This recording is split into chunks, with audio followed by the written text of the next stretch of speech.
Okay, so have you ever said something, I mean, something really heavy, and uh, literally the second the words are out, you want to just reach out and shove them back in your mouth? Oh, absolutely. That cold sweat moment. Right. That instant panic where you would pay anything, literally anything, for a real-life undo button. I think we've all been there. But usually it's, an awkward joke or getting a fact wrong.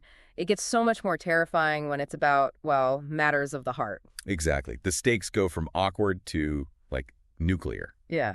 And that nightmare scenario is exactly what we're diving into today. We're looking at a short story called Face to Face by Uday Mukherjee. It was published in the literary journal Ariel Chart. And I want to be clear right off the bat, this is not just a romance story. I mean, it plays out more like a psychological thriller that just happens to be set entirely inside a bathroom. It's a really fascinating study of, internal conflict. And before we get into the panic room with our main character, it's probably worth mentioning who the author is, Uday Mukherjee. He spent almost 20 years as a creative director in advertising in Singapore. That's an interesting jump, isn't it? From advertising to literary fiction. It is, but you can kind of see the DNA of an ad man in the writing.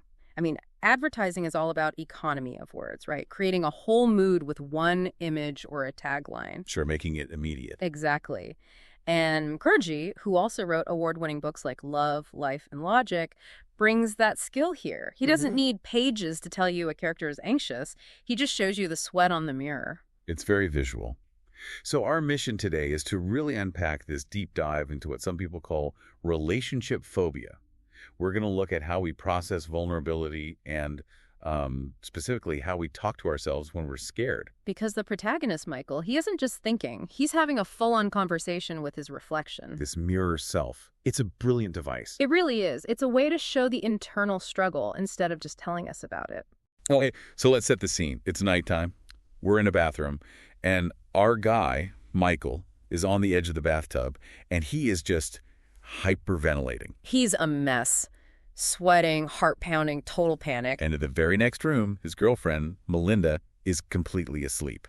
And that geography is so important. The bathroom is this cold, clinical space. It's an isolation chamber. Yeah, compared to the bedroom, which is, warmth and comfort and the reality he's trying to escape from. Exactly. And the reason for all this chaos, the inciting incident. Michael, in, as he puts it, the heat of the moment. Uh-oh. He lets slip those three little words, I love you. The slip of the tongue that changes everything. But here's the kicker. What? She fell asleep immediately after. Oh, that's the worst possible timing. It's the ambiguity of it. I mean, if she'd rejected him, that's clear. It hurts, but you know where you stand. Right, but this, sleeping, it just leaves him in this horrible, anxious purgatory. He's left alone to spiral. And the story gives us these great little sensory details. He's peeking through the cracked door and he can see her things, like a black fancy high heel shoe and a chiffon top. Yeah, reminders of the intimacy they just shared. Right, which contrasts so sharply with him splashing cold water on his face, trying to literally wash away the emotional vulnerability he just stumbled into. Now, if this was just another story about a guy who's afraid of commitment, that's a bit of a cliche. We've seen it 100 times. But the author adds these layers of social pressure that make the stakes so much higher. This isn't just about a potentially bad date. He's risking his entire friend group. Yes, the social web, as you called it. I mean, they didn't just meet on an app. They were introduced by a mutual friend, Joanne. And Joanne didn't just introduce them. She gave him a warning. More like a threat. A full-on threat. Yeah. She told him, if you hurt her, I'm coming after you. And I meant every word. That is terrifying. But then you have the other side of it. Joanne's husband, Jeff. He's Michael's friend. And Jeff's take was the complete opposite. He was the doubter. He told Michael she was out of his league. And that he won't last one date. Wow. With friends like these, right? It's brutal, but it's so effective for the story. It plants this deep seed of insecurity. So now he's not just thinking, did I say I love you too soon? He's thinking, if I blow this, Joanne will hunt me down and Jeff will be proven right. It's a total double bind. His social life is tied to his romantic performance. No wonder he's panicking. Exactly. And when the pressure gets that intense, the mind can kind of fracture a little, and that's when we meet Mike. Okay, I really want to dig into this. So Michael looks in the mirror, and he doesn't just see himself, he sees Mike. He calls Mike his best friend in the past.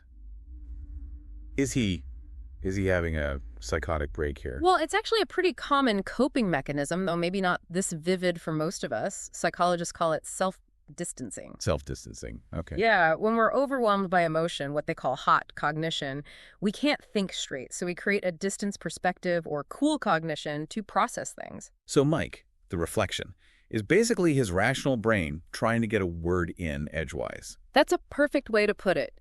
And the story points out that Mike looks calm. He's even smiling a little. While Michael, the real guy, is a total wreck. He is, and Mike isn't just there to agree with him. He's like an accountability partner. Michael is desperate for an out. He asks the reflection, "Can you make her forget what I just said?" He literally asks for a magic wand. He wants the memory eraser from Men in Black. Basically. And Mike just hits him with the hard truth. I love this line. He says, "Life isn't fiction, Michael. Words got meanings." Words got meanings. It's so simple, but it's so profound. It really is. It feels like he's pointing out the limits of his own power. He says, I can get inside your mirror or your head. I can't get into hers. That's the reality check. You can control your own narrative, but you can't control how other people receive your words. You have to deal with the consequences. And Michael gets so frustrated, he just starts washing his face again, trying to scrub it all away. There's this great line about the running water creating a foggy illusion of a serene waterfall. He wants to escape. Anywhere but that bathroom. But it doesn't work. When he looks up, Mike is still there, just watching him. So let's get into why the panic is this severe. It's not just the friends. The reflection pushes deeper. This is really about the ex-girlfriend. It always is, isn't it? Enter Sophia. The ghost in the machine. Exactly. We learn Michael's been drifting for 2 years since that breakup. And he says he has relationship phobia. And it's not just that they broke up. It was a betrayal. She cheated on him. With his friend Julian. Ouch. That's a double betrayal. That explains the trust issues. Precisely. And this gets to the heart of what trauma does. Your brain learns a lesson. It says, last time I was vulnerable, I got hurt. Therefore, vulnerability equals pain. So when he says, I love you to Melinda, his brain flashes right back to Sophia. He's projecting the past onto the present. But Mike, the reflection, he doesn't let it get away with it. Nope. He calls him out. He says, it's been 2 years. Isn't that long enough to get over someone? And then he delivers the most important logical line in the whole story. Melinda is not Sophia. It sounds so simple, but in that moment of panic, it's everything. You have to treat new people as new people. That's the core of it. Trauma makes us believe the past is just going to repeat itself endlessly. Logic Mike has to remind us that patterns can be broken. So Mike gives him two options. A clear choice. Option 1, take it back. Basically, gaslight her. Pretend it was a jerk or you were sleep-talking. Yeah. He's testing Michael here. And he reminds Michael, that's exactly what Sophia did to me. And that's the pivot. Michael realizes if he takes it back, if he lies to save himself, he becomes the person who hurt him. He becomes Sophia. And he can't do it. He says, it's not me. So that leaves option 2. Own it and forge ahead. Which sounds simple, but Michael immediately sees the real terror behind that choice. It's not just about trusting her. He finally says the biggest fear out loud. She didn't say it back. And this is where the two selves, Michael and Mike, finally align. The reflection just says, ouch. Even the logical, calm reflection winces at that one. Yeah, it's so humanizing. You can rationalize past trauma, you can rationalize social pressure, but unrequited love, there's no logic that protects you from that sting. That ouch is the admission that, yes, this could hurt, really hurt. He has to accept that possibility. And right as he reaches that point, staring down that raw fear, reality interrupts. Melinda is at the door. She asks, Michael, is everything okay? Who are you talking to? And notice what happens here. He turns to the door, says no one, and when he looks back at the mirror, he can't see Mike anymore from that angle. Oh, that's such a great detail. The split personality just integrates. I think so. He doesn't need him anymore. The dissociation was a defense mechanism for the anxiety. The moment the actual reality Melinda shows up, the conversation is over. He has to face her. Face to face, the title of the story. Yeah. And then comes the twist. She just looks him in the eye. She doesn't ask about the sweating or anything. She just says, I love you too, Michael. And she pulls him back to bed. Just like that. And the monster just evaporates. It's a fantastic ending because it really highlights how much of this drama was completely self-manufactured. 100%. I mean, we just spent all this narrative time in his head in this bathroom hellscape. He was fighting ghosts, arguing with his own reflection. Meanwhile, in the real world, In the bedroom, there was no problem at all. Right. The reality was the safe place all along. He was the one creating the horror movie in his head. So, stepping back from Michael's bathroom, what's the big takeaway here for all of us? Because we all have a mic, don't we?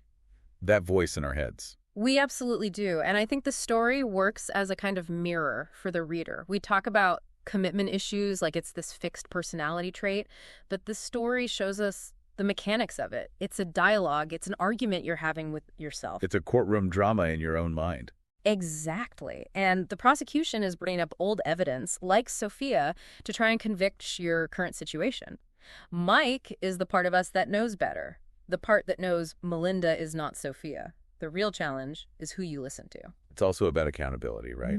Mike didn't let him off the hook. He made it clear that taking it back, lying, was the cowardly move. Yes. Life isn't fiction. You can't go back and edit a chapter once it's written. You just have to write the next one. It's such a powerful reminder that vulnerability is really the only way forward. You can't have the love without risking the pain. The ouch is the price of admission. That is it. If you're not willing to risk the ouch, you don't get the I love you too. You're either all in or you're not really in at all. Well, that is a lot to think about. Just try not to argue with your reflection too loudly if someone else is home. Good advice. Yeah. But seriously, it brings up a really interesting final thought to leave you with. We all have that internal monologue. We all have that Mike, that mirror self who knows the truth, even when we try to ignore it. We do. So here's the question. If you looked in the mirror right now, in the middle of whatever your biggest worry is, what would your Mike say to you? And more importantly, would you be brave enough to actually listen? That's the hard part. That is the hard part. Thanks for diving deep with us today. We'll see you next time.